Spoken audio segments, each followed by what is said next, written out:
এবং গতকাল এই মসজিদটা ভেঙে দিয়েছে। আজকে আমার এখানে খুতবা দেওয়ার কথা ছিল।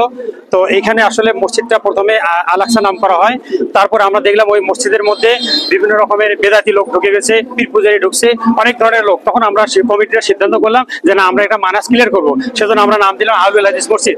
নাম দিয়ে আমরা কমিটি করে নতুন করে একটা কমিটি করে আবার মসজিদটা আমরা ক্রয় করেছি।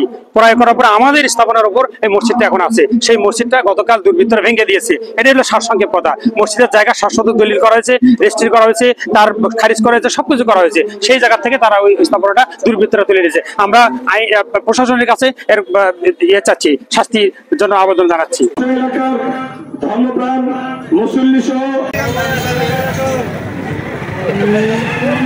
আমি রাস্তায় আসি আমি হাসপাতালে যাব, তখন আমি একটু ভাঙ্গা দেখছি, মসজিদ ঘর ভাঙ্গা দেখে আমি ভিডিও করতেছিলাম। একটু ভিডিও করি আমি গাড়িতে চড়বো, তখন মাসুমের দলবল, আসামি মাসুমের দলবল নিয়ে আমাকে অ্যাটাক করিয়ে আমার 2-3 মিনিট আমার সাথে ছিনাছিনি করি, হাতটা ঝাঁকাঝাঁকি করি, আমার ফোনটা কেড়ে নিয়ে ছিনিয়ে নেয়।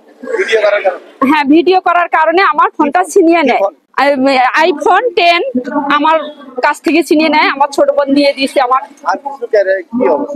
তখন তারা হাতাহাতি করে, আমি তখন থানায় গিয়ে ইজাহার দেই। এখন পর্যন্ত আমি আমার আইফোন পাই। যখন দেখতে পারলো যে এটা আহলুল হাদিস জামে মসজিদ হয়ে যাচ্ছে, কিন্তু এক চক্রান্তকারী এক হচ্ছে হলো স্বার্থনিষ্ঠ গোষ্ঠী, তারা চেষ্টা করলো যে আসলে আহলুল হাদিসের মসজিদ আমাদের নিজস্ব জায়গা হয়েছে, তার উপরে মসজিদ, সেই মসজিদের উপরে তারা হামলা চালালো। হামলা চালিয়ে মসজিদকে নিশ্চিহ্ন করে দেওয়া হয়েছে, যেটা আমাদের জন্য অত্যন্ত দুঃখজনক। আমরা এমন একটা স্বাধীন রাষ্ট্রে বসবাস করি যে দেশে ধর্ম পালনের স্বাধীনতা রয়েছে। সংখ্যালঘু হিন্দু থেকে শুরু করে প্রত্যেকটা ধর্মের মানুষ এখানে তাদের নিজস্ব ধর্ম পালন করছে, ধর্ম পালনে কোনো বাধা দেওয়া হচ্ছে না। কিন্তু আমরা প্রায় 3.5 কোটির মতো আহলুল হাদিস পরিবার রয়েছি। আমাদের একটা জেলা শহরের একদম আপনার হচ্ছে পৌরসভার মধ্যে একটু সাইটে যে মসজিদ তৈরি করেছি আমরা, কারণ দূরত্ব বেশি হওয়ার কারণে জেলায় মাত্র আমরা শহরের মধ্যে 2টা আহলুল হাদিস মসজিদ আছে। জায়গা সংকুলন না হওয়ার কারণে আমাদের এই মসজিদটার প্রয়োজনীয়তা ছিল, সেই মসজিদটা তারা ভেঙে দিয়ে আমাদের রক্তক্ষরণ করেছে। আল্লাহর ঘর এটা ভেঙে দেওয়া একটা বড় একটা জুলুম। আল্লাহ বলছেন তার থেকে বড় জালিমকে, যে আল্লাহর ঘরে ইবাদত করতে বাধা প্রদান করে। আপনারা জানেন দেশবাসী সকলে যে গতকালকে জোহরের নামাজের আগ মুহূর্তেই, যেই মুহূর্তে জোহরের জন্য প্রস্তুত হচ্ছে সকলে নামাজ পড়বে, ঠিক এই মুহূর্তে দুষ্কৃতিকারীরা তথাকথিত এলাকার এবং এলাকার বাইরে থেকে আনা সন্ত্রাসীরা তারা আল্লাহর ঘর মসজিদকে ভেঙে দেয় এবং নামাজের অনুপযুক্ত করে ফেলে।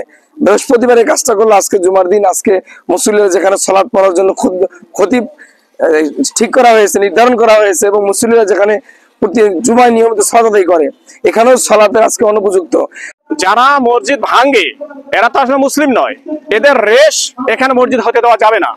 এদের যোগসূত্র যুবলীগ দলের সাথে সম্পৃক্ত। এরা কালক্রমে এমন কিছু দুর্ঘটনা ঘটায় যা বলা বাহুল্য। এর আগে মসজিদকে কেন্দ্র করে আমাদের এক সহকারী সেক্রেটারিকে ডাঙ্গিয়ে তারা ঘরে আবদ্ধ করে তাকে বেশ অসুস্থ করে দেয়। তারপর প্রশাসনকে নিয়ে আসার পর প্রশাসন তাকে কোনো মতো ছেড়ে দিয়ে তারা চলে যায়। প্রশাসন তাদের কাছে নিরুপায়, কিছু বুঝতেছে না। আসলে প্রশাসনের কাছে আমিও গিয়েছিলাম, আমাকে প্রশাসন কিছু কথা বলে নামসাম কিছু কথা বলে আমাদেরকে চুপচাপ রেখে দেয়।